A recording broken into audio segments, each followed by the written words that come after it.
Hello, Symposiast. I'm Dr. Angela Puca, Religious Studies PhD and University lecturer, and this is your online resource for the academic study of magic esotericism, paganism, shamanism, and all things occult. The wheel turns once more, and as August approaches, pagans across the world prepare to celebrate Lammas or Lughnasadh, the first of the three harvest festivals. You might know it as a time for baking bread, giving thanks for abundance, or honoring the Celtic god Lugh. But what's the real history behind this seasonal rite? Today, I will take you on a scholarly journey through the complex evolution of Lammas or Lughnasadh, from ancient Celtic festivals through Christian transformation to modern pagan reinterpretation. As always, we will draw from peer-reviewed academic sources, archaeological evidence, and careful historical analysis, not just romantic reconstructions. And if you enjoy my project, don't forget to support me on Patreon, PayPal, Ko-fi, YouTube memberships, super thanking me in the comments, and checking out my services at drangelapuca.com. Let's begin with Lughnasadh. In Old Irish, the name means the Assembly of Lugh, referring to one of the most important deities of the Gaelic pantheon. Lugh is a god of light, skill, kinship, and victory. According to medieval Irish lore, he established the festival in honor of his foster mother, Tailtiu, who died from exhaustion after clearing the land for agriculture. Her funeral games became a national assembly held at Tailtin, now Teltown in County Meath. However, this myth is more than just a sentimental story. As folklorist Mer McNeill explains in her influential book, The Festival of Lughnasadh, it embodies important themes of seasonal sacrifice and agricultural rebirth. Tailtiu's death symbolizes the land's fertility offered to support human survival. Lugh then takes on the role of a divine protector, ensuring the harvest and affirming tribal kingship through seasonal ceremonies. Lughnasadh is a religious celebration, but at the same time has also held economic, legal, and political significance. Historical accounts mention large gatherings for games, trading, storytelling, and even trial marriages. Many customs related to Lughnasadh persisted into the 20th century, as recorded by ethnographers such as Kevin Danaher and McNeill. In rural Ireland, families would hike sacred hills to gather bilberries, visit holy wells, and join fairs featuring music, matchmaking, and faction fights. In Scotland, where the festival is known as Lughnasadh, we see a pastoral emphasis. Communities returning from summer shearings blessed livestock with rites of protection.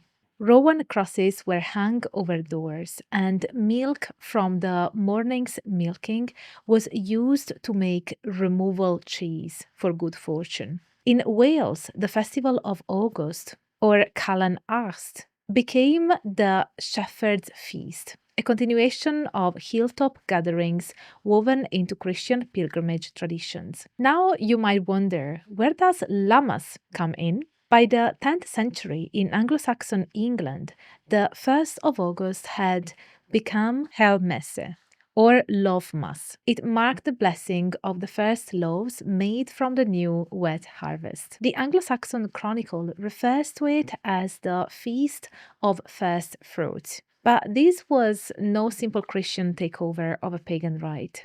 As historian Ronald Hutton argues in The Stations of the Sun, what we see is not direct appropriation but sophisticated syncretism. Lammas integrated the agricultural rhythms of older traditions into a Christian sacramental framework. The Eucharistic symbolism of bread, as in Christ as the bread of life, was mapped onto the practical need to bless the first crop and pray for continued bounty. Anglo-Saxon charms, such as those preserved in the Durham ritual, instruct believers to quarter the blessed loaf and place the pieces at the four corners of the barn. This is clearly not just Christian piety, it's a magical act aimed at protecting the harvest from spoilage, spirits, or misfortune. It reflects continuity with earlier protective magic, now reframed within Christian liturgy. Throughout the Middle Ages, Lammas was woven into the fabric of social life. It became one of the quarter days used to regulate contracts and rents. In Exeter, the Lammas Fair was opened by hoisting a giant white glove, a symbol of royal authority, above the town's Guildhall. In Ireland and Scotland, local saints' days and church festivals conveniently fell near Lammas, allowing older customs to survive under Christianized veneers. But even under ecclesiastical oversight, the spirit of the season persisted. Pilgrimages like Rick Sunday, the annual ascent of Croagh Patrick in late July, are widely considered Christian overlays on ancient Lughnasadh hill rituals. People still gathered at sacred springs, tied clothes to trees, and shared communal meals from the first harvest. MacNeill argued that the core of Lughnasadh, a hilltop gathering to honor the grain goddess or god, remained surprisingly intact beneath new theological labels. Fast forward to the 20th century. As Wicca and other contemporary pagan movements took shape, Lammas or Lughnasadh was revived in a new key. Gerald Gardner and Doreen Valiente, working in the 1950s, incorporated it into the Wheel of the Year. This modern ritual calendar combines 4 cross-quarter festivals with the solstices and the equinoxes. Here, Lughnasadh becomes a time of sacrifice and transformation. The god in Wiccan mythology is cut down like the grain, retreating into the earth only to be reborn. Rituals may involve baking a figure of bread, sometimes called the Corn King, and symbolically consuming it to participate in the cycle of death and renewal. But let's be clear, as Hatton and others remind us, this is not a direct survival of ancient rites.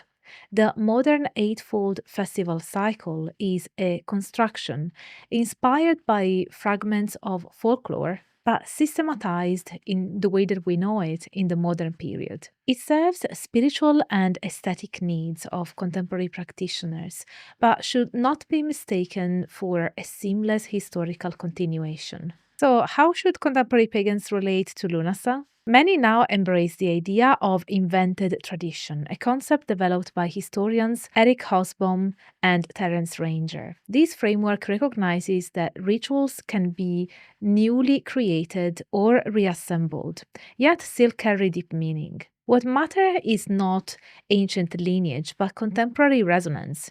As long as practitioners are honest about the creative nature of their festivals, there is no contradiction in celebrating Lughnasadh with modern rituals drawn from old sources. Indeed, some pagan groups aim for historical reconstruction. Celtic reconstructionist pagans might offer bilberries to Lugh on a sacred hill, recite medieval texts, or tell the tale of Tailtiu and Lugh's games. Others prefer a broader synthesis, blessing home-baked bread, lighting candles for abundance, or hosting community feasts focused on gratitude and sustainability. This diversity embodies the true strength of modern paganism. Lughnasadh is no longer a singular rite confined to a tribal community.